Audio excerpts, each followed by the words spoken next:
Chapter 1. The pale moonlight of the 14th night spread softly over the hills. Silence and moonlight combined, stirring the ancient rocks as if awakening them from a deep slumber. Despite the stillness, the atmosphere felt charged with life. Along a winding mountain road, resembling a coiled serpent from above, a long car sped forward. Suddenly, it stalled. The man behind the wheel muttered, "What's wrong now?" He tried to start the engine again. It sputtered briefly, then fell silent. Several attempts yielded nothing. "We'll have to push it," he said without turning around. From the back seat, only steady snores replied. He knelt and shook the sleeper vigorously. Still, no response. Frustrated, he climbed onto the back seat and shook the man awake. "Hey, wake up!" the sleeper screamed abruptly. The other pulled him down firmly. "Where am I?" The man rubbed his eyes, disoriented. "Damien Shaw, wake up," the first man urged. "The car's dead, and there's no help for it." "Deputy Director Ryan Blake," Damien acknowledged. "The engine's cold now," Ryan said. "Then push it." Damien grabbed Ryan's shoulders and moved him forward. "I'll slap you if you keep this up," Ryan growled, but made no move to stop. "Easy, it's me," Damien said calmly. Ryan took the driver's seat, and Damien pushed from the front. "From behind, push harder," Ryan called out. Turning, Damien pressed his back to the car and pushed with all his strength. Ryan cursed under his breath. "What's wrong now?" Damien asked, annoyed. Ryan stepped out, glared at Damien for a moment, then sighed. "You handle the steering, I'll push." Damien nodded and slid into the driver's seat. Ryan pushed. The engine roared to life, and the car sped away. "Stop!" Ryan shouted, running after the vehicle. It rounded a bend and vanished. Exhausted, Ryan collapsed against a rock, breathless. Anger toward Damien rose in him, but soon faded into reluctant acceptance. That evening, Ryan had tricked Damien into a ride toward an unknown destination. Unknown to Damien, Valeria had packed his luggage into the trunk. Ryan knew Damien was distracted these days and needed a push. When Ryan finally revealed they were heading to Westvale, Damien said nothing, exhaling slowly before retreating silently to the back seat, where he soon pretended to sleep. Ryan settled against a rock, recalling Damien's past antics, actions that blurred the line between brilliance and recklessness. Despite Damien's infuriating behavior, Ryan respected his genius. Damien had solved dozens of cases, often leaving Ryan to take the credit. Minutes passed. Ryan, deep in thought, wondered if Damien had abandoned him on purpose. Cursing silently, he began walking. At the next bend, he spotted a figure approaching, a familiar, purposeful stride. "Deputy Director, sir, it's stalled again. Come on, give it a push," Damien called out. Ryan quickened his pace, nearly running. As Ryan reached him, he swung a hand, but Damien ducked. "Calm down. You were fine a moment ago." "I'll kill you," Ryan hissed. "Do what you want. No one's around to see," Damien said, irritation creeping into his voice. "If the engine won't start, that's not my fault." "Let go of my hand," Ryan snapped, but Damien's grip was firm. "Promise you won't hit me. Don't test me." "All right, what else do you want? Some candy?" Ryan's anger dissolved quickly. It was pointless. This time, the engine needed no push. Damien had stopped ahead to inspect the engine. Expecting Ryan to appear frantic, he was surprised by the delay, so he went searching for him. Soon, they were on the road again. This time, Ryan drove, and Damien sat quietly in the back. "If it was someone else, they'd be home asleep," Ryan muttered. "Exactly," Damien replied without emotion. "The matter's settled for 5,000. "What matter?" "Your marriage won't happen in Westvale." "Then am I wasting my time?" "It's an interesting case." "I'm tired of cases." "That's the first time I've heard you say that." "Say case again, and I'll lose my mind. I've heard midwives call childbirth a case. Listen, Damien, this one's different." "I don't want to hear it. I'm tired." Damien pulled a blanket over himself. "For now, just don't discourage them. The issue is sensitive. They can't take official action, and my department won't allow it, Ryan muttered to himself as Damien's snores filled the car. Falling asleep so quickly was rare. Damien clearly wasn't in the mood to listen. Chapter 2. Westvale was a town built among rolling hills. 50 years ago, it was little more than dust and wilderness. The discovery of kerosene oil transformed it into a growing city. Initially inhabited by laborers, it gradually expanded, becoming modern and developed. Its oil wells had made it important, but now it was also known as a notable tourist destination, its nightclubs drawing crowds from far and wide. Deputy Director Ryan Blake stopped the car outside a nightclub. The town hall clock tower had just struck 11 when the nightlife began. Inside the car, Damien Shaw pretended to snore deeply. Ryan knew it was a ruse, but he could do nothing. He avoided eye contact with passers-by who paused to hear the fake snores, then smiled and moved on. "I swear, you're impossible," Ryan muttered, shaking Damien. Suddenly, Damien jumped out, nearly losing balance and falling forward. Ryan quickly moved aside. Damien recovered with a calm composure, placing a hand on Ryan's shoulder. "So, where are we?" Damien asked, his tone neutral. Ryan laughed, then said, "Dust yourself off." Obediently, Damien brushed off Ryan's clothes. "Don't try to hide your embarrassment," Ryan teased. "You're always saying nonsense," Damien replied flatly. Ryan pushed Damien toward the club entrance. Inside, most tables were empty. Ryan scanned the room and chose a table. A waiter approached. Damien stood, greeted the waiter formally, and shook his hand. "The children are well, I hope," Damien said. "Yes, sir," the waiter answered, flustered. Ryan promptly stepped on Damien's foot under the table, and Damien released the waiter's hand with a quiet, "Ow!" "Bring us dinner," Ryan ordered. Those nearby who saw Damien's handshake still stared. Ryan muttered bitterly, "Only someone without dignity would keep company like this." "Free passes and discounts have been cut off lately," Damien replied, surveying the room. After a moment, Damien's tone sharpened. "I know why you brought me here, the Eclipse Club." "Did I say this is your first time in Westvale?" Ryan replied, his mood shifting. "I read the newspapers daily." "Well?" "A week ago, in this very hall, a small golden bat flew around." Ryan's voice held a hint of satisfaction. "So, you understood." "But don't think I believe in such a creature," Damien added. "Then what's the issue?" Ryan asked. "It means I won't believe it without investigating." "You won't believe without proof. A mad dog hasn't bitten me. Why waste your time?" "You'll have to." "By force?" "You'll have to." "What do I have to do?" Damien's voice faltered. "Whatever it takes." "Fine, I'll be patient. But the waiter's bringing food now. I'll eat and drink tea first. Enough talk." Dinner passed in silence. Ryan was likely hungry as well. Over tea, the topic resumed. "That's Ethan's statement," Ryan said. "I sat at the same table he did." Damien jumped up. "This very table?" "Yes. Sit. Listen carefully." "Oh, your seriousness," Damien waved dismissively. "Put me on a snake's hood. I curse this friendship." Ryan pulled him back down. "You must do this. I promised Ethan's family." "Which family?" "Ethan's." "Go on." Ethan said the golden bat flew around the hall, then suddenly dropped on him, sinking its fine beak into his neck. He had to struggle to remove it and threw it out the window. Others mocked him, and he laughed along, but he couldn't stay seated after feeling as if stung by a scorpion. The pain lasted less than an hour. He slept peacefully, but the next morning, large white patches appeared all over his body, his face disfigured as if from leprosy. "You mean the scars came from the bird?" "Exactly." "Do the doctors agree?" "They hesitate to label it leprosy. Blood tests revealed a new type of germ, unknown and unclassified. I need a copy of the report."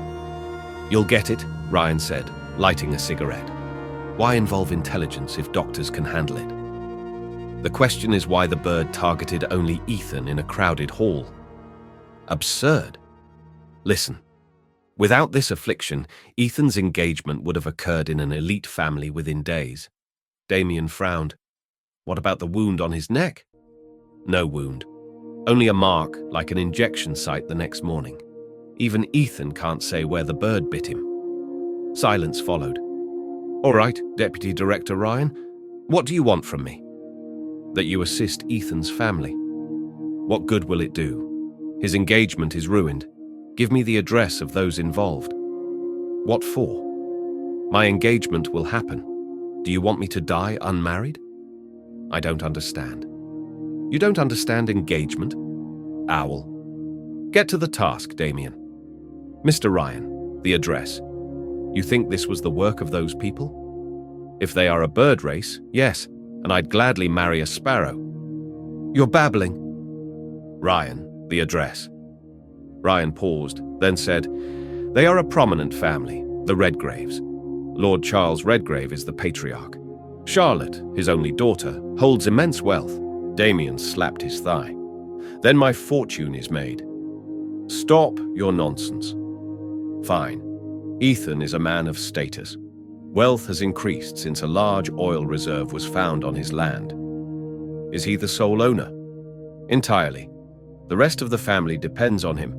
3 maternal uncles, several cousins. Cousin sisters? 3 of marriageable age. Details on his business. 2 factories, kerosene barrel molding and refining. Quite wealthy. Did Ethan speak to you? Number. He avoids social contact entirely. Will I meet him? We'll try. Even I haven't. How did the intelligence department get involved? His uncle, Richard, is an old acquaintance. Where now? To Ethan's mansion. But keep your dignity. Don't embarrass me. My dignity is waterproof. I don't want people thinking I'm an owl. Though I've never seen a bigger one than you, Damien said, serious. Give me a cigarette. I'm officially starting to smoke. An elder said if you drink goat's milk, what harm is smoking its cigarette? Enough nonsense. Ryan handed him a cigarette case. Damien pocketed it. They rose from the table. What do you mean? Ryan asked. You have enough cigarettes? I won't buy more, Damien muttered. Ryan went silent. Chapter 3. Ethan's mansion was vast and imposing, with at least 50 rooms, designed to accommodate the entire family. The previous night, Ryan had brought Damien here and introduced him briefly to Richard and his brothers before departing. Damien had then rested quietly until morning. By daylight, the household regarded Damien with suspicion, judging him by his appearance, which seemed unconventional and misleading. He had tea alone in his room before stepping outside to inquire about a Mr. Amjad. Every servant denied knowing anyone by that name. Eventually, Richard arrived, a middle-aged, broad-shouldered man with a prominent nose. There is no one named Amjad here, Richard said firmly. Perhaps I am mistaken, Damien replied, disappointed. Deputy Director Ryan mentioned Mr. Amjad as my acquaintance, his nephew. Not Amjad, Richard. I am Richard. No, sir, I recall Amjad clearly. If you say Richard, then so be it. Your nephew. I wish to meet him. That is difficult, sir. He rarely leaves his room. We have all grown weary trying to coax him out. Show me the room. They walked down several corridors until they reached a door locked from inside. Richard called out, but only a cough answered. Damien took a cigarette case from his pocket and offered one to Richard, lighting his own. Leave me be, a choked voice demanded from inside. Ethan, son, open up. I have plans to deal with our enemies, Richard called. I want nothing. Let me be. Ethan's voice was weak. We want what's ours, Richard insisted. Only my corpse will leave this room, Ethan said bitterly. Richard turned to Damien and whispered, See that? He's lost. Richard fell silent, drawing long drags from his cigarette. Suddenly, the cigarette exploded near his face, sending fragments into the air. God! Richard shouted, collapsing to the floor. A commotion followed. The door burst open, revealing a large young man with extensive white patches across his face. He lifted Richard off the floor roughly. What nonsense is this? Richard demanded angrily. God help me, Damien stammered. What happened? Ethan demanded, shaking Richard. Explain. Nothing, Richard growled, glaring at Damien. Who are you? Ethan asked, then covered his face and retreated into the room, closing the door behind him. Explain this, Richard demanded, waving at Damien. Several family members gathered as Damien spoke cautiously. This is Deputy Director Ryan's doing, Damien said, producing the cigarette case. He swapped his case with mine. See? His name is on it. Damien handed it over. This cigarette was meant for me, he added. Sorry if it burned you. Richard inspected his face grimly. If this is a joke, I curse it. I didn't realize Ryan could still be childish. I will deal with Ryan, Damien said, clenching his fists. Others questioned Richard about the incident. He speculated it might have caused a sudden heart failure, condemning Ryan's prank. Why would he enjoy such a thing? Damien asked, bewildered. What is your position here? Richard demanded. Position? I have none. Don't think me a loafer. The loafer is Ryan, Damien replied sharply. Are you deaf? Richard snapped. I hear everything, Damien said, offended. He began pulling out another cigarette but abruptly stopped. To show his frustration, he broke all the cigarettes and crushed the case underfoot, stomping it until deformed. Some observers smiled, others watched in disbelief. I asked for your designation, Richard insisted.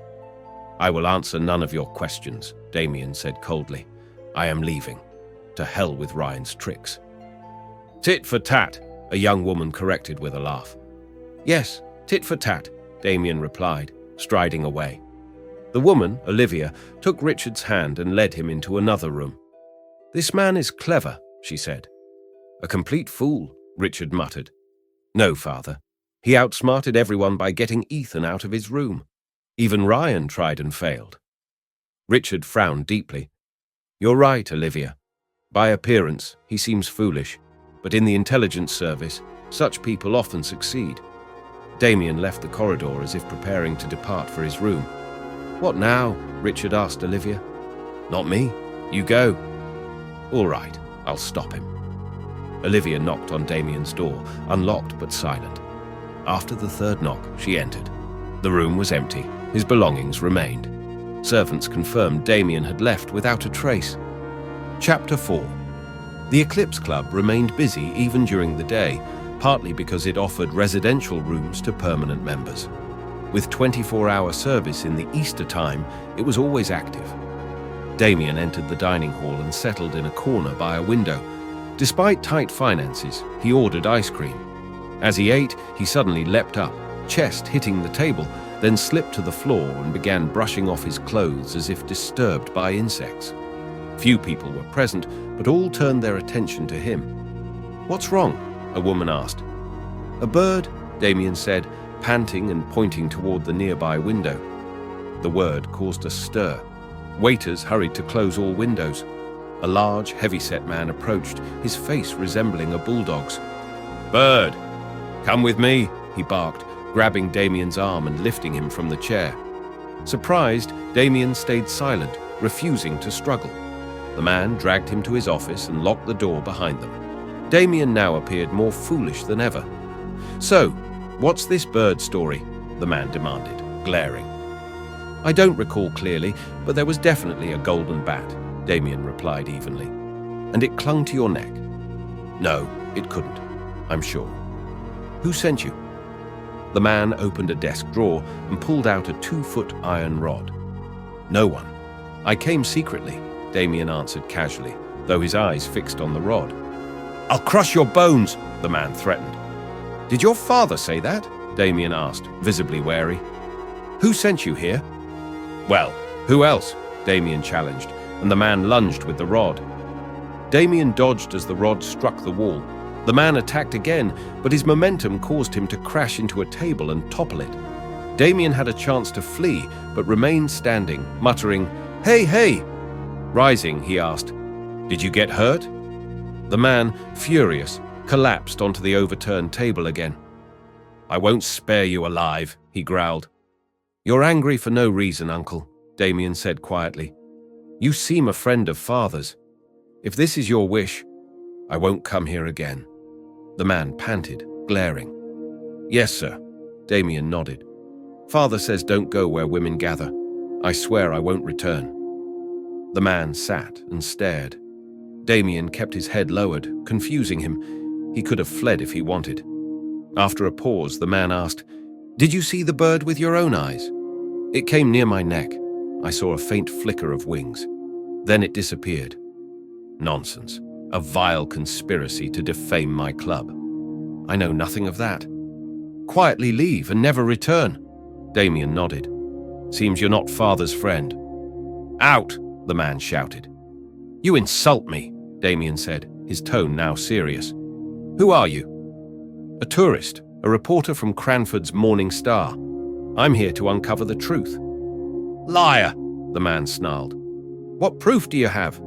I want the facts. Why would I stay if I were lying? My head isn't strong enough to fall for iron rods. Then why mention the bird? To make you talk. You yourself said it was a conspiracy. Did you tell other reporters? No. The man licked his lips. Why not? No answer came. You kept quiet because Ethan is influential. The man cursed Ethan and fell silent. Your club runs because of powerful people, Damien said. The man cursed them all again and searched for cigarettes. I agree with you, Damien said, smiling, but facts matter. No one but Ethan saw the bird. Why would Ethan want to harm your club? I opposed him in an election. But he doesn't run himself. He backs candidates and ensures his own win. What happened? 2 of his candidates lost. And Ethan still frequented your club. Yes, I was surprised. But the bird incident opened my eyes. He sought revenge. Over half the permanent members withdrew. Daily customers dropped. If this is a conspiracy, I'll expose it, Damien vowed. The man was silent, caught between doubt and belief. Chapter 5. The evening was calm, the setting sun casting a reddish glow over the hills and lush rocks. As Damien walked, he suddenly collapsed, face down. A group nearby, 2 young women, 3 men, rushed to him. One man steadied Damien, then spoke to his companions. He's fainted. Check his head, a woman ordered. The man examined Damien carefully. No injury, he reported. Looks like a seizure, epilepsy perhaps. He attempted to revive him. Nearby stood a grand mansion, the home of Lord Charles Redgrave. What now? One youth asked. How long will he remain down? Let's carry him inside, a woman suggested. A third man, aloof, frowned. I don't think that's wise. Why not? A woman snapped. He doesn't seem trustworthy. Nonsense. No one's perfect. They lifted Damien, but the detached man stayed back. The others brought Damien inside, placing him in the first room. They tried to revive him, but he remained unconscious. Finally, exhausted, they called a doctor. He's faking, the aloof youth claimed. You're a fool, the woman snapped. Maybe Edward's right, another suggested. You're a fool too. Silence fell. I'll wake him, Edward stepped forward. No, the doctor's coming, the woman insisted sternly. Edward stepped back, sulking. An elderly man soon entered, around 70 but vigorous. His white hair belied his vitality. What's the matter? Who is this? A passerby, the woman said. Fainted while walking. Who is he? No idea. He's been out since then. Move aside. You're wasting time. The old man approached Damien, searching his pockets.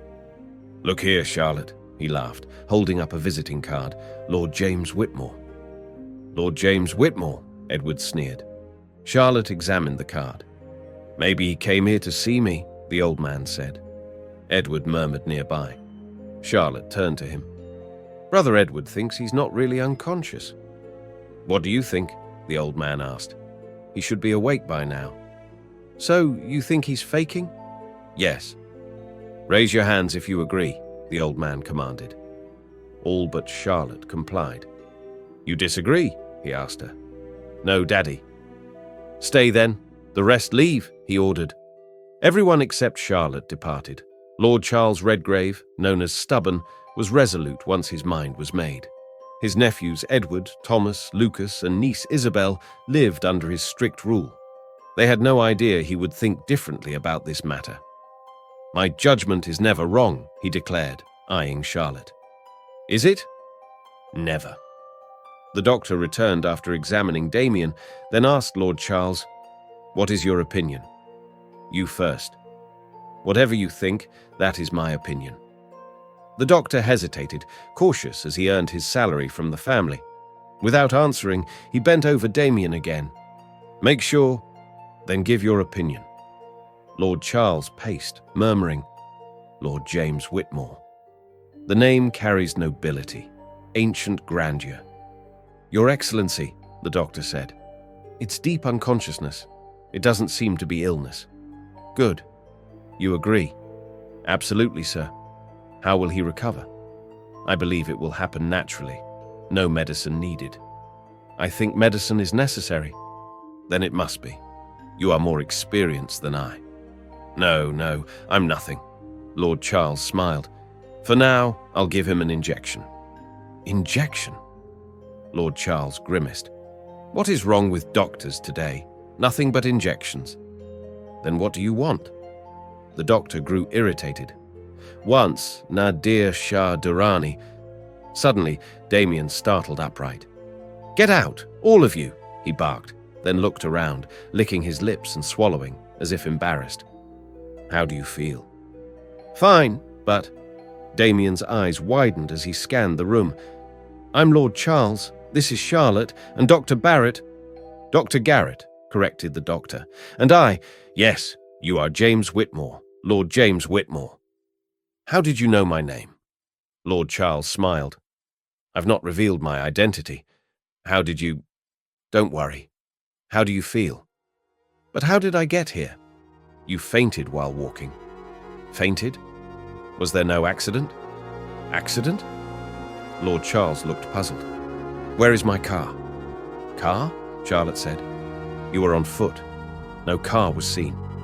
"Don't joke. No car. I swear. Am I dreaming?" Damien rubbed his forehead. "What's wrong?" Lord Charles asked. "I was driving." "Well, this must be the result."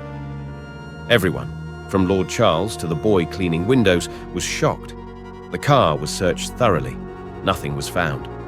Later, they gathered in the study. Edward, Thomas, Lucas, Isabel among them. All stared at Damien, irritated. He remained expressionless. "Westvale has become a ghost town," Lord Charles muttered. "Strange events every day. James Whitmore, where are you staying?" "At the Granite House Hotel." "When did you arrive?" 2 days ago." "What about your car?" "I'll wait." "Lord of where, sir?" Edward asked abruptly. "Lord of Ravenshire," Damien replied proudly. "What's that?" "Look it up. Don't insult us." "Edward, leave," Lord Charles snapped. Edward left quietly. "Don't mind him," Lord Charles said. "He's arrogant." "You insult me," Damien said. "Neither you nor—" "Enough! That's no way to talk. I am Lord Charles Redgrave." "Really?" Damien stood, shook his hand. "Pleased to meet you." "The pleasure is mine." "And these?" "This is Thomas, Lucas, Charlotte, Isabel." "Charlotte." Damien misnamed Lucas, then corrected himself. Lord Charles repeated the names patiently. "All your blood?" "Yes. 2 nephews, niece and daughter." "And the one who left?" "Another nephew." "Pleased to meet all again," Damien said warmly. "What about your car?" "I don't know if I left it or it left me." Lord Charles wrinkled his nose. "Smell that? I'll throw Edward out."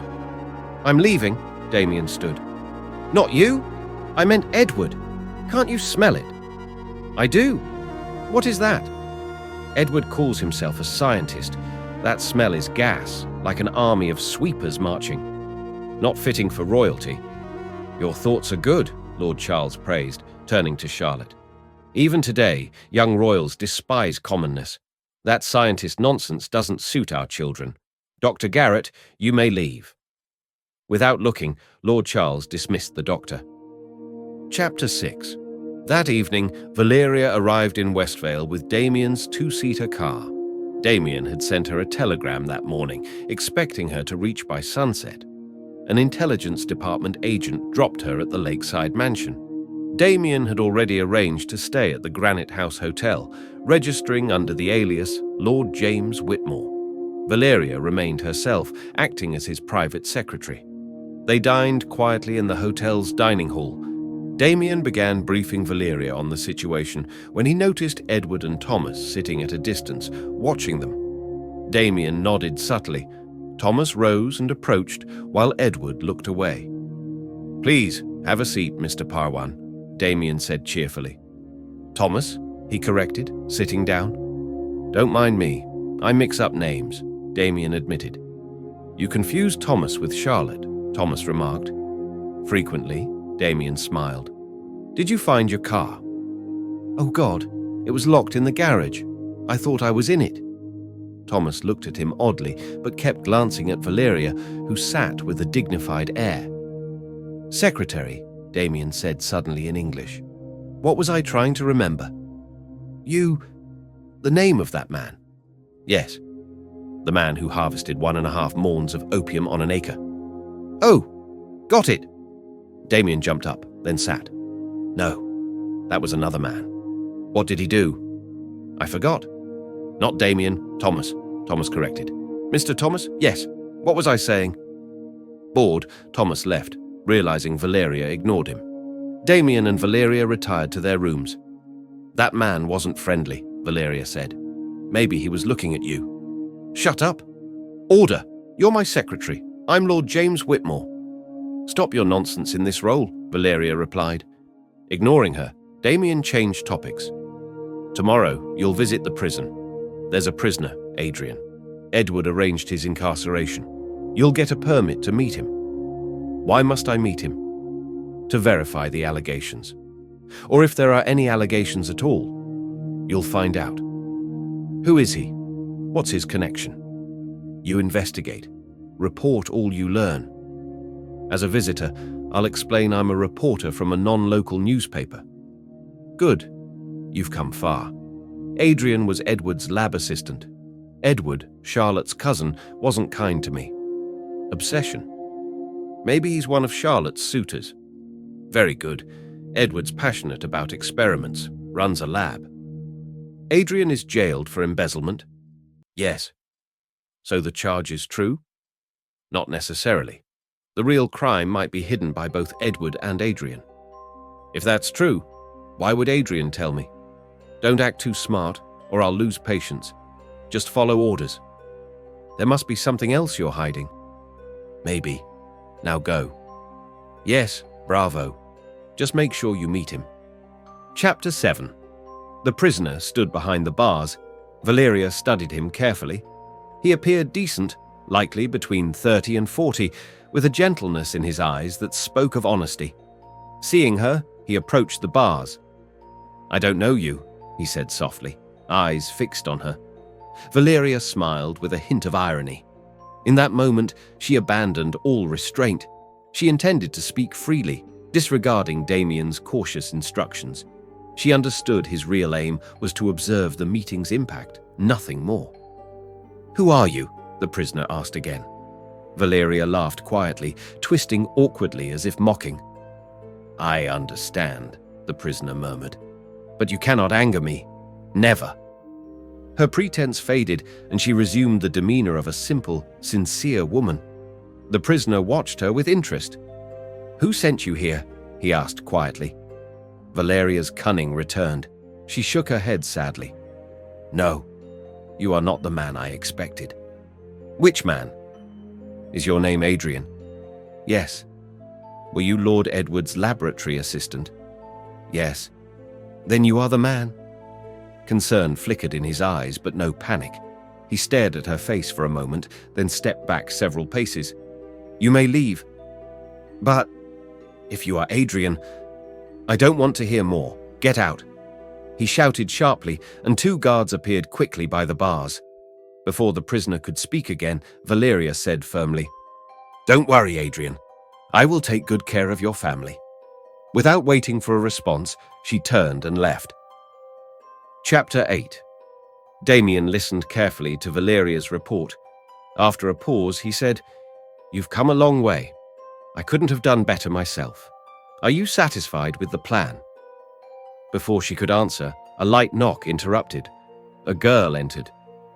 "I'm Olivia, Mr. Richard's daughter," she said sharply. Damien glanced briefly. "Secretary, check the diary. Who is Mr. Amjad?" Olivia snapped. "It's Mr. Richard. Why mock me?" "I've never flown anything but kites," Damien replied calmly. "I came to say Brother Ethan wants to meet you," Olivia said, leaving abruptly. Valeria remarked, "She seemed angry. Have you met her before?" Damien remained silent as the phone rang. He answered, "James Whitmore speaking. Yes, we will come." After hanging up, Damien smiled without reason. "Tell me about Adrian," Valeria urged. "Was he handsome?" Damien asked. "Don't be ridiculous. He was strange. That line, 'You can't make me angry,' and he asked who sent me." "What did you think of him?" "I didn't think much. He's charged with theft, right?" "That's key," Damien said thoughtfully. "But his manner was unusual. The truth is likely different." Valeria murmured, "And that golden bat sounds like a story." "Only Ethan saw it, according to the Eclipse Club manager," Damien said. "I'll meet those who were there that night." Later, Damien reported no one saw the bird, only Ethan acting flustered. Valeria asked, "What do you think now?" "For now, nothing." Damien searched for gum while Valeria played with a penknife. Ryan said several saw the bird. They got the info from Richard, Ethan's supporter. "So Ethan is behind this?" "For now, that's the best guess." Valeria nodded. "I'm going. Ethan wants to meet me." Chapter 9. The first encounter at Ethan's mansion was with Olivia. She scowled upon seeing Damien. "Why do you pretend so much?" she asked sharply.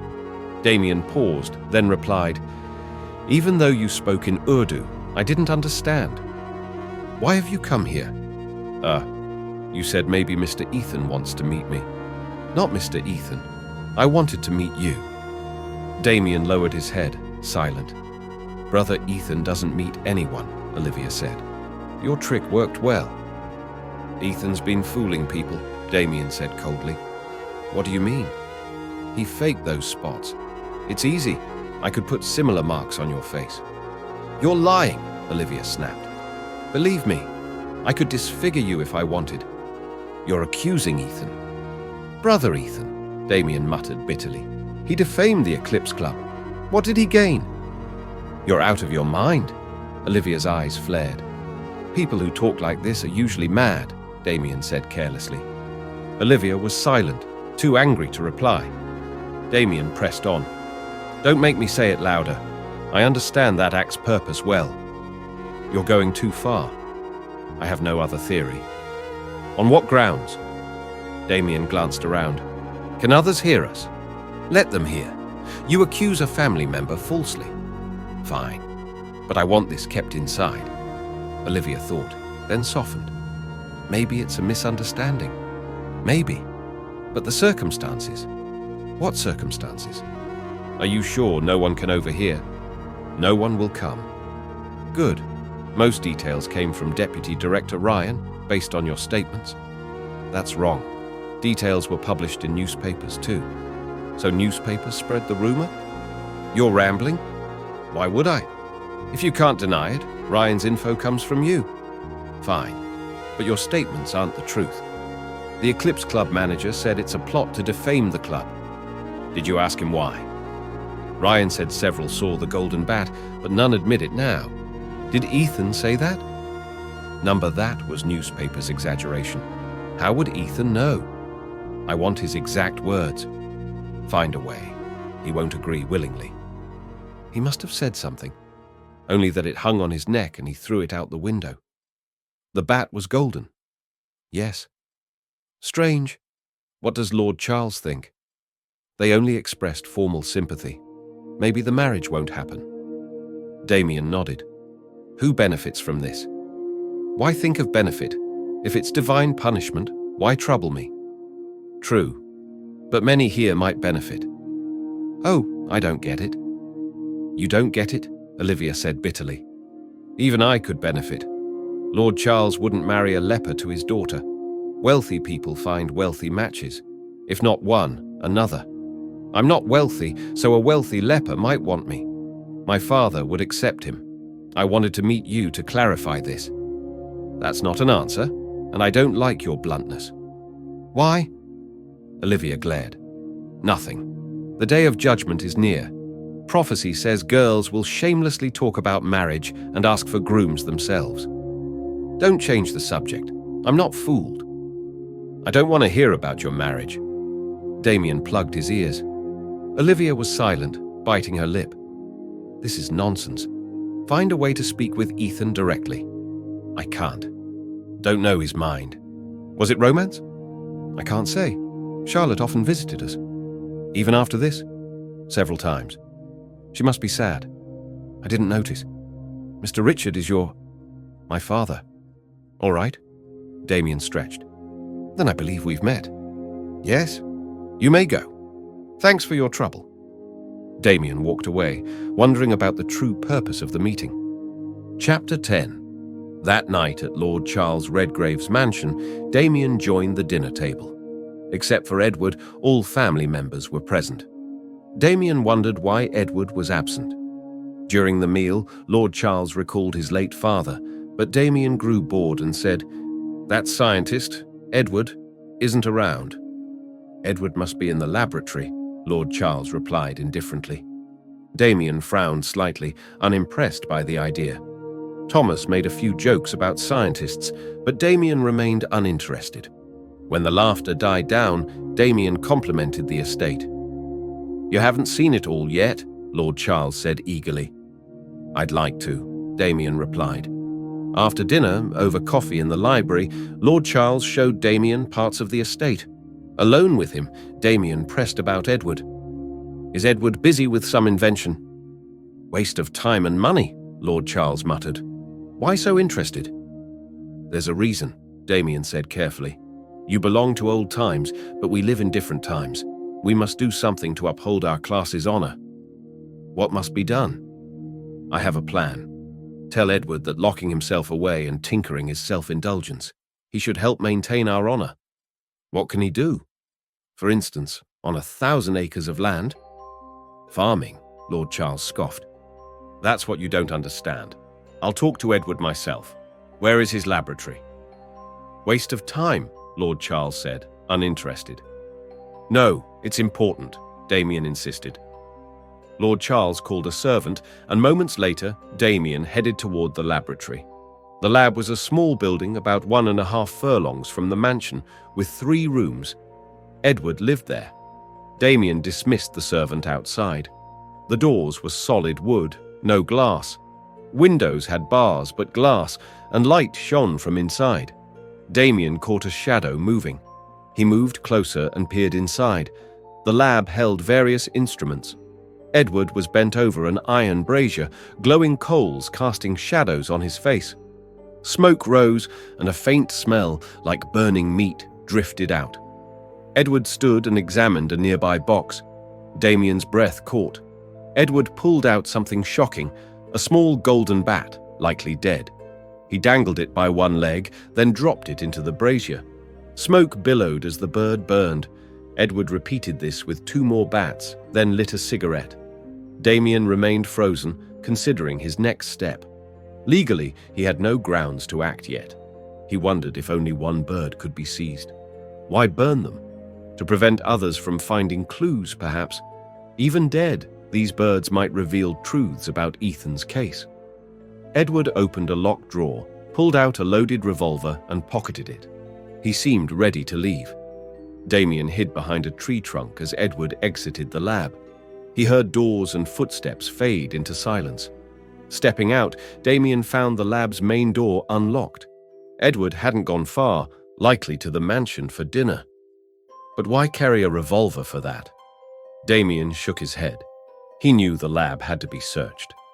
Pulling a black mask from his pocket, Damien covered his face, standard procedure to avoid recognition. Before arriving, Damien learned from a servant that Edward lived alone in the lab building. No one but his assistant was allowed inside. With the assistant jailed, Edward's presence was solitary. Damien entered the dark lab, using only a small flashlight to avoid attracting attention. Minutes passed without evidence. After checking 2 rooms, he entered the lab proper. The brazier's coals glowed faintly. He inspected the box. Empty. Suddenly, a voice cut through the dark. "Stop right there! Whoever you are, raise your hands!" Damien's flashlight flicked off. He dove behind a cupboard. "Careful. The revolver's pointed at the door. You can't escape." Edward moved toward the light switch. Damien's pulse quickened. If the lights came on, he'd be exposed. He silently crept toward the door Edward guarded. Smiling inwardly at the man's foolishness, darkness hid him well, and this door wasn't the only exit. Damien slipped out easily. As he hurried to the mansion, he glanced back. All the lab's windows suddenly brightened. Chapter 11. Valeria stared at Damien in surprise.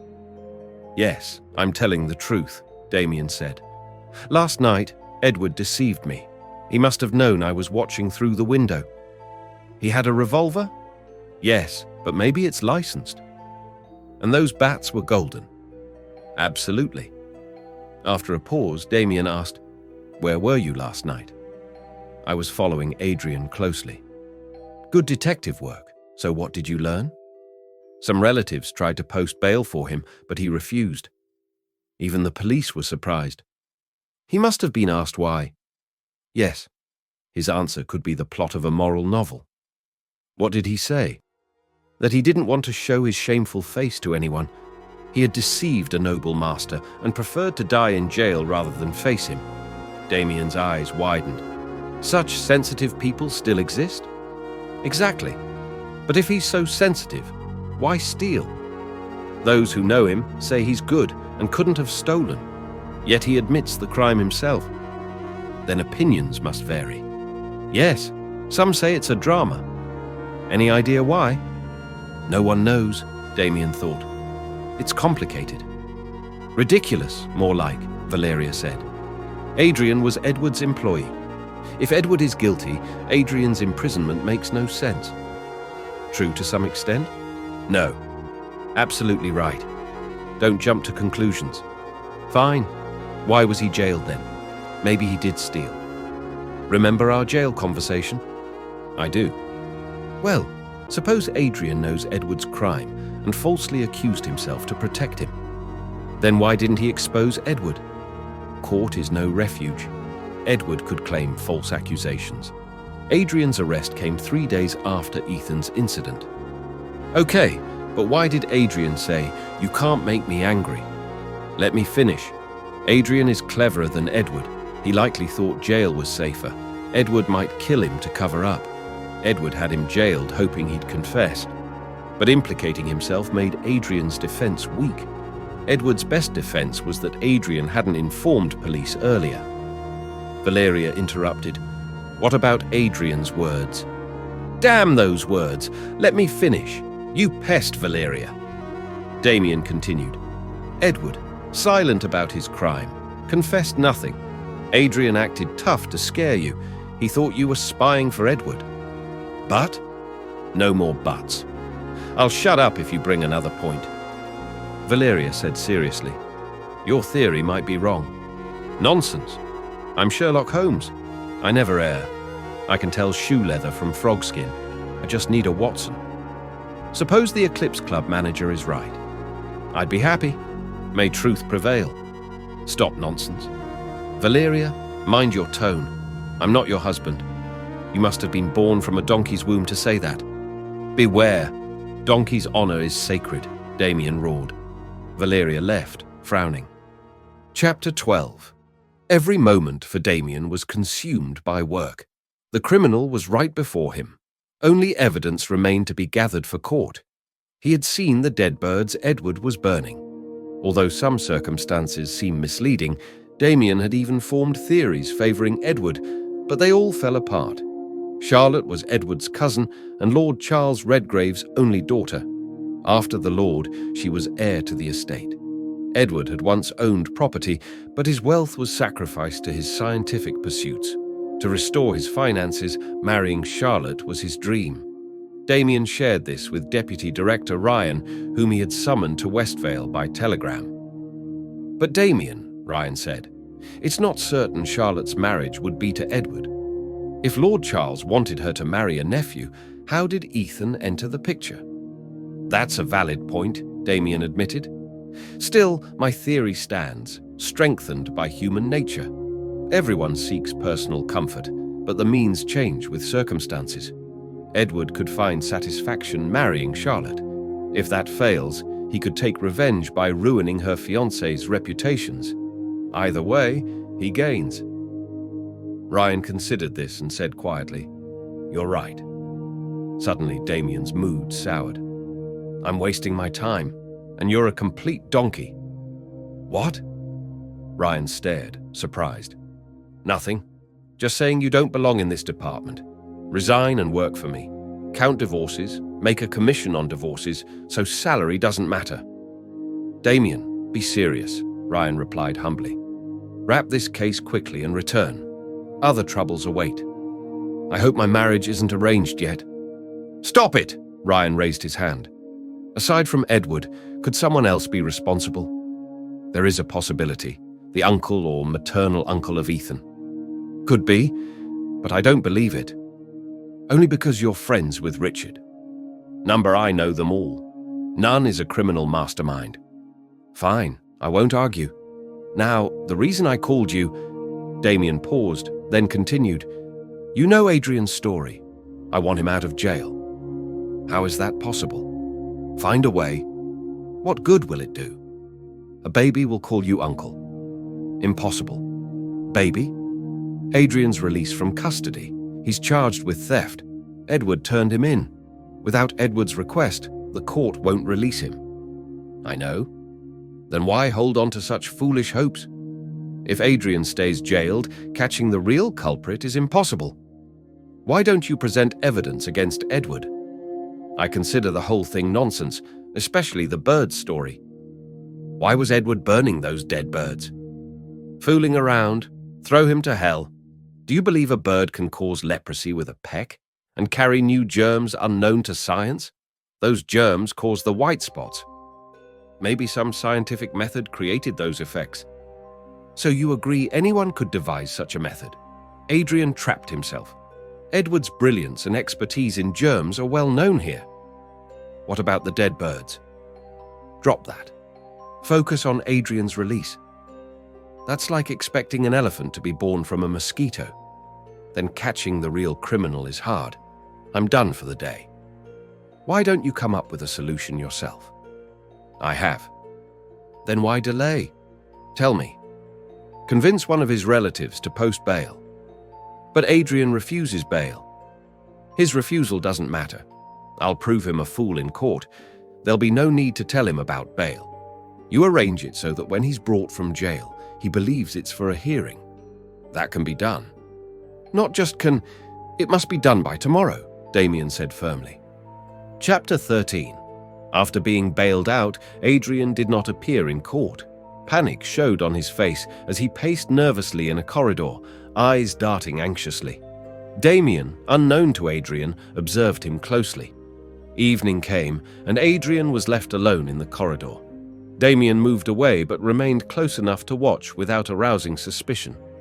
As silence settled, Adrian left and headed to a taxi stand. Damien followed. The taxi roamed the city aimlessly, eventually moving toward Lord Charles Redgrave's mansion. About 40 yards behind, Damien kept a cautious distance, aware Adrian might suspect he was being followed. Nearing the mansion, the taxi stopped. Damien slowed but didn't stop. The road was empty. The taxi turned back. Damien gave way. Suddenly, Adrian bolted on foot. Damien increased speed and tossed a small device onto the road. A soft explosion tripped Adrian, who fell but quickly recovered and ran into the mansion's side garden. Damien switched off his car lights and raced forward, parking behind a large rock. He approached the side garden on foot, heading toward the laboratory. Suddenly, 2 gunshots echoed from that direction, followed by a piercing scream. Damien hesitated, then stayed put. Soon, sounds of running and commotion arose. Damien retreated to his car, mind racing. Had he been foolish to hesitate? The shots and scream suggested injury. Yet, he'd retreated. Starting his car, Damien drove toward the mansion and turned into the garden path. Lord Charles appeared, rifle in hand, fear etched on his face. "Everything all right, my lord?" Damien asked. "Oh, James Whitmore," Lord Charles said, pointing toward the lab. "There's been an accident. 2 shots fired. Come." Lord Charles grabbed Damien's arm and led him to the scene. Servants gathered near the lab. Lucas, Thomas, and Edward were present. Edward said he was inside when the shots and scream occurred, and when he exited, he saw someone running into the darkness, but lost them. "And the body?" Lord Charles asked. "We haven't found one," Thomas replied. Damien muttered, "Corpse," and scanned the area. Lord Charles shook Edward's shoulders fiercely. "You won't stay here alone?" Edward said nothing, eyes fixed on Damien. "Some ghostly disturbance, I wager," Damien said, raising his fist. "Why are you here at this hour?" Edward asked. "When will you learn to speak properly?" Lord Charles snapped. Damien laughed suddenly. Warm drops slid down his cheek. He wiped his cheek and drew a torch. His fingers were stained with fresh blood. No one noticed. Under a tree, Lucas found a pair of shoes left behind, likely those of the fleeing man. Damien examined them, then Lucas switched off his torch. Damien turned his own on. "End this story." "Let's leave," Lord Charles said firmly. "Edward, especially you. No more staying here," Lord Charles ordered. "There's no danger," Edward replied. "Why not?" Damien challenged. "I advise you likewise." "I didn't ask." "Advice is free," Damien said. He called out toward the tree. "Come down. You're injured. You're unarmed and among friends." "Oh, James Whitmore, what's wrong?" Lord Charles asked, concerned. Damien shone his torch upward. "I'm Adrian," a heavy voice replied. Adrian struggled, descending, groaning. "I fell! Save me!" Damien reached the trunk, guiding him down. Others joined to help. Adrian faltered, announcing, "I've been shot in the right arm." "But you were in jail," Lord Charles exclaimed. "Yes," Adrian said, then collapsed, unconscious. Chapter 14. Adrian was carried toward the mansion, but near the laboratory, Damien slipped away unnoticed. No one realized who stayed where. Lord Charles pulled Edward aside, leaving Damien alone. The laboratory door was open. Damien entered, torch in hand. On the floor lay a revolver, the same ivory-handled weapon Edward had wielded the previous night. Damien carefully covered his fingers with a handkerchief, lifted the gun by the barrel, and brought it close. The scent of fresh gunpowder confirmed it had been fired recently. 2 chambers were empty. He shook his head, wrapped the revolver securely, and pocketed it. There was no need to search further. This evidence was enough. Damien began walking toward the mansion, his thoughts tangled. Suddenly, he stopped, then sprinted back toward the laboratory. "Who's there?" "Stop!" Edward shouted behind him. Damien didn't stop and circled the lab building, slipping into nearby bushes. Edward, confused, switched on his torch and scanned around but dared not enter the shrubs. Damien watched as Edward returned inside the lab, searching with his flashlight. Leaving Edward, Damien quietly walked back toward the mansion, glancing once more at the lab building, now fully illuminated through its windows. Chapter 15. 3 days had passed since the incident. Ryan was still in Westvale, working tirelessly at Damien's insistence, though Damien shared nothing with him. Frustration grew in Ryan, especially when Damien assigned him to analyze fingerprints on the revolver found in the laboratory corridor. Damien promised to explain once results arrived. Without that, Ryan's irritation deepened. Ryan wanted to leave, but Damien prevented him. Eventually, Ryan took a week's leave since he wasn't officially on the case. Damien appeared obsessed, constantly moving, dragging Ryan along. One night, around 1 or 2 in the morning, they wandered the dark streets on foot. Ryan was terrified, unsure of Damien's plans. Damien stopped and said, "Breaking into Ethan's mansion isn't difficult." "What do you mean?" "Like a thief." "Why do that?" "Last night, I broke into Lord Charles Redgrave's mansion. It must be in the papers." "You've lost your mind." "I lost it before." It paused. Now it's back. I had no choice. "Why break in?" "You'll see soon." "About Ethan's mansion." "Stop talking nonsense. I can get into the mansion any time. What are you looking for?" "I just want to see her face, then leave. She won't wake. Learned that from the girl." "What rubbish." "I want her to wake with black spots on her face. I bet on it." "What are you saying?" "Nothing. I want to prove the white spots on Ethan's face are fake. Makeup." "What?" "Another thing. The night Adrian was bailed, 2 shots were fired at him. One hit his right arm."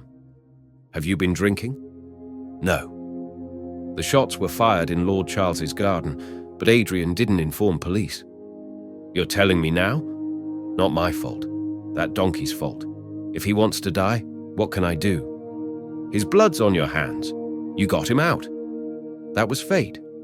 "Stop boring me." "That's your fate too. And the revolver found in the lab corridor? The fingerprints? All Edward's." "Oh, Damien." "Adrian's still at Lord Charles's mansion." "Damn you." Ryan grabbed Damien by the neck. "Careful. This is a public road. If a constable passes, we're done." "I'll check on Adrian now." "Go ahead. I'm leaving." "Where?" "There's a tree behind Ethan's mansion with branches hanging on the roof." "Stop. Come to the police station. Then we'll go to Lord Charles's." "I don't change plans. If you want, go. But if anything goes wrong, it's on you." "What game? Why won't you tell me?" "In playing with dolls, life's wasted. One day you'll understand." Ryan said nothing. If he could, he'd tear Damien apart. "I'm done with your nonsense. Do what you want. I'm leaving. You're alone, responsible now." "Thanks. Go, my idiot friend." Damien sighed. Chapter 16. Damien was resolute. Despite Ryan's repeated warnings, he broke into Ethan's mansion like a thief. Ryan had returned but hadn't slept, puzzled by Damien's secretive actions and intentions. At dawn, Ryan called Richard, feigning concern for his well-being, hoping any unusual event would be disclosed. Richard reported nothing new. Still uneasy, Ryan said he'd visit to discuss matters. After breakfast, Ryan went to Ethan's mansion and waited in the drawing room. He pondered what to discuss, but found nothing new. In his mind, Damien's claims seemed madness. He saw no reason to seek information about Adrian.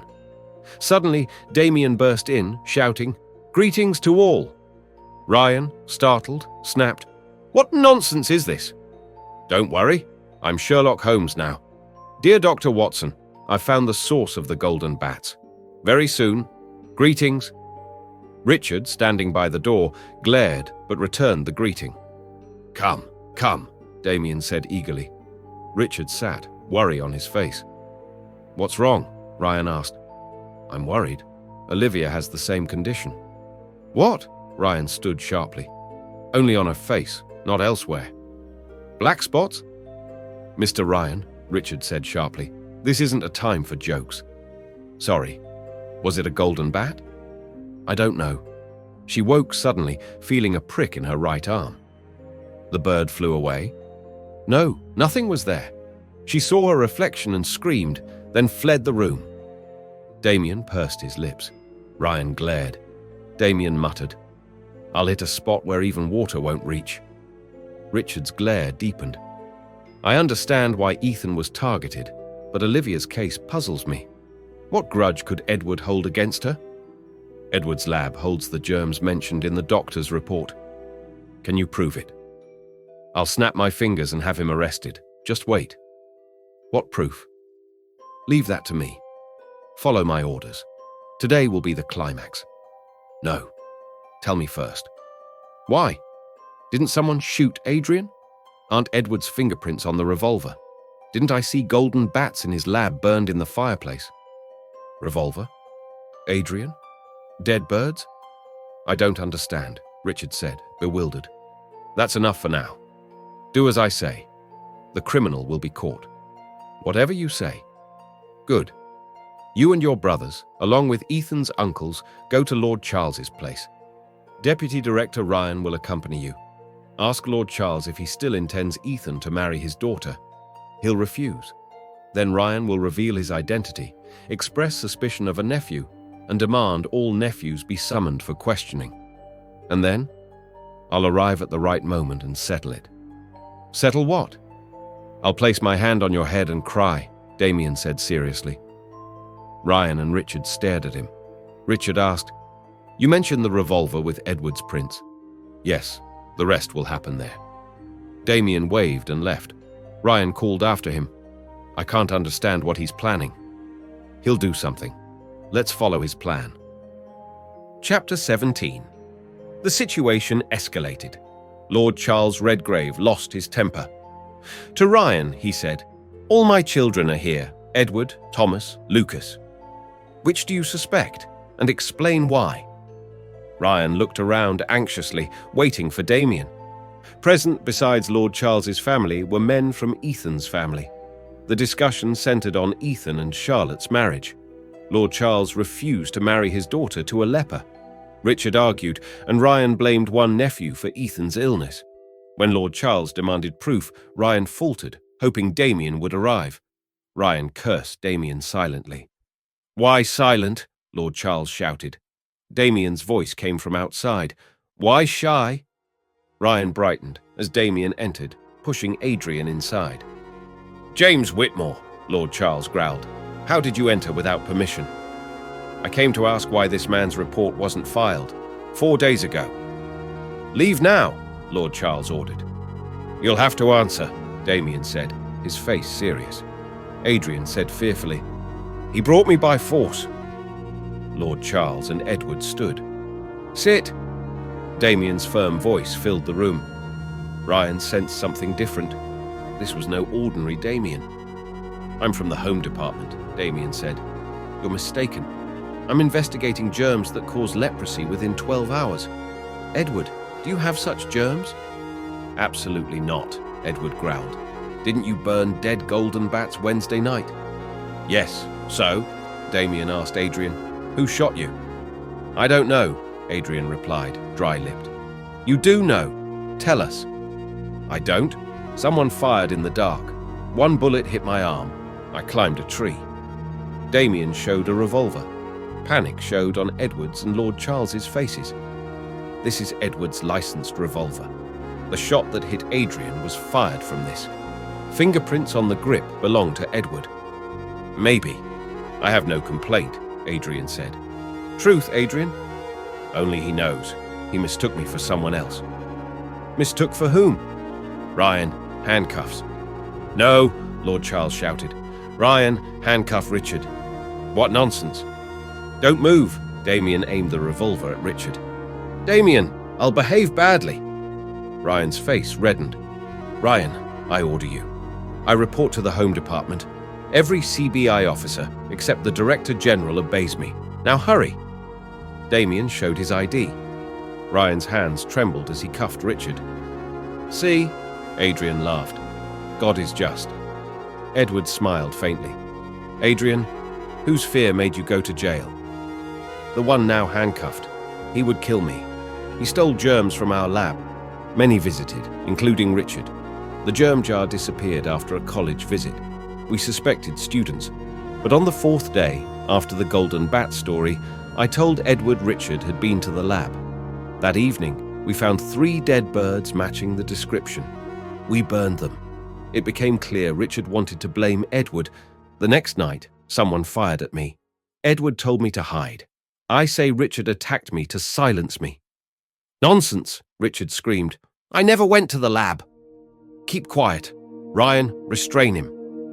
Damien turned to Adrian. Continue. Adrian said, Edward accused me to protect himself. Richard sent an English girl, likely to provoke me, to learn the secret of my jail stay. Go on, Damien urged. Then, I don't know how, I was bailed out unexpectedly.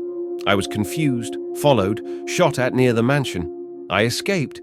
Edward thought I was the one leaving dead birds and fired at me. Why? Damien asked Edward. Yes, it's true. Richard wanted those birds seen by Char Sahib to blame Edward. They suspected me. Damien glanced at Lord Charles, who remained silent. This is madness, Richard shouted. Come see Olivia. She suffers the same disease. I wouldn't infect my daughter. Edward laughed. What do you care? You want wealth. Marry the lepers to each other. No, Richard, don't worry, Damien said. That was my move. Olivia's marks can be washed off with spirit. Fine, I'll fight this in court. Good. But why did you run to the fuel store after seeing Olivia's face? Speak. Richard turned pale, sweated, his eyes closed, and he fainted. Chapter 18. That evening, Damien, Valeria, and Ryan sat drinking tea at the Granite House Hotel. Ryan's face was pale. Damien said, I became certain Adrian wasn't afraid of Edward when, after his release, he headed straight to Lord Charles's mansion. Valeria interrupted, but what was recovered from the fuel warehouse? You left that part out. A jar containing germs, a pile of golden-colored bats, 3 rubber birds, a bottle of glue, and 3 injection needles. What does this mean? The bird Ethan pulled from his neck wasn't real. It was a rubber bird with golden bats glued to it, filled with liquid germs inside. A hollow injection needle replaced the beak. First, a real bird was sent from outside the window to hit Ethan's shoulder and fly away. Then the fake bird was thrown. The needle pierced his neck, injecting the liquid. Panicked, Ethan yanked and threw it out. He assumed both were real. Last night, I broke into Ethan's mansion. I used chloroform to render Olivia unconscious and tested an invention on her face, a makeup technique I planned to develop. I waited for the effect to wear off to observe reactions, especially Richard's. When the chloroform faded, I pricked her arm with a needle and hid. Chaos ensued. Richard seemed most shaken, understandable, as Olivia is his daughter. But when he left the family and rushed to the fuel warehouse, think, Ryan, what reason could there be? Richard unknowingly gave me proof against himself. His downfall was near. Why else hide those items? Ryan yawned. Fine, but your identity card? I'm your officer, directly attached to the Home Department, appointed by the Home Secretary, Sir Sultan. But this must not reach Daddy, or I'll disgrace you beyond repair. Ryan's face fell. The revelation shocked him deeply. Valeria said, irritated, You kept this from me? Damien frowned. Who do you think you're listening to? Damien? The man who never learned to tell the truth. I was bluffing Ryan all along. Ryan's disbelief was clear. If you enjoyed this thrilling story, don't forget to hit the like button and share it with your friends. Your support means the world to us. For more gripping mysteries, crime, and suspense stories, make sure to subscribe to Obscura Chronicles and turn on notifications so you never miss an episode. Thank you for watching. Stay curious and see you in the next case.